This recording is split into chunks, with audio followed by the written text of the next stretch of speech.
మనిషికి ఉన్నటువంటి భాష తెలుసుంటే మాత్రమే చెప్తే అర్థమవుతుంది.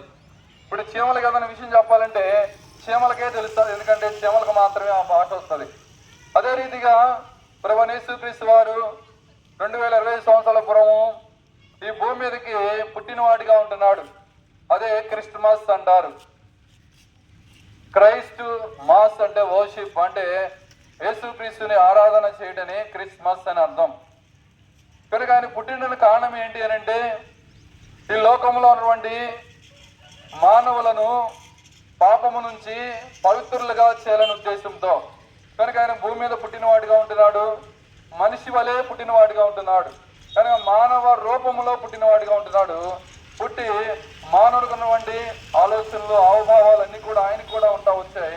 అయితే ఆయన పాపము లేకుండా జీవించిన వాడిగా ఉంటున్నాడు. ప్రభువైన యేసుక్రీస్తు వారు భూమి మీద ఉన్న జనాలలో ఈ రీతిగా సవాలు చేస్తూ వచ్చారు, నాలో పాపం ఉన్నదని మీలో ఎవడు స్థాపించగలడు అని.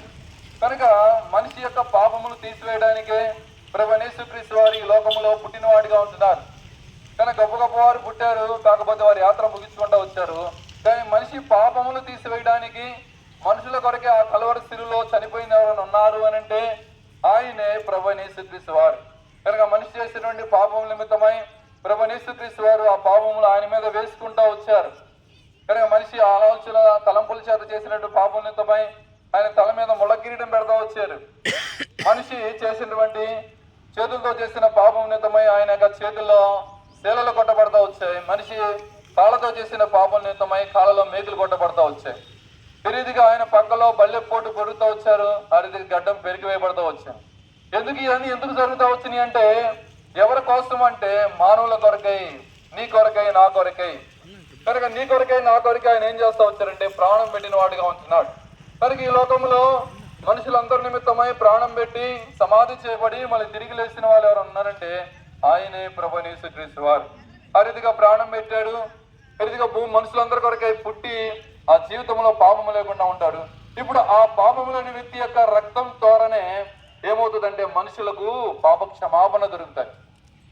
కనుక పాప క్షమాపణ దొరికినప్పుడు మనిషికి ఎలా ఉండేదంటే శాంతి, సమాధానం, సంతోషం ఉండేదిగా ఉండదు. కనుక మీకు ఆ శాంతి, సమాధానం, సంతోషం కావాలంటే పరిశుద్ధ గ్రంథం బైబిల్లో ఈ రీతిగా రాబడినది, నా శాంతినే మీకు అనుగ్రహించి వెళ్ళుచున్నాను, లోకం ఇచ్చినట్లు కాదు. లోకము శాంతి ఇస్తుంది, తాత్కాలికం.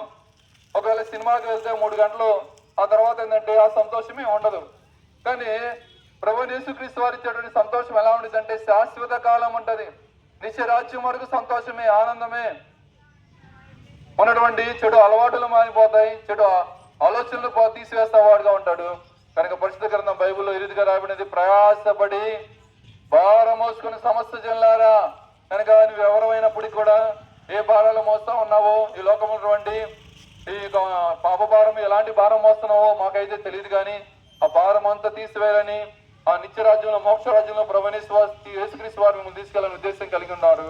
అది చెప్పడానికి మేము ఈ రీతిగా వచ్చిన వారిగా ఉంటున్నాం.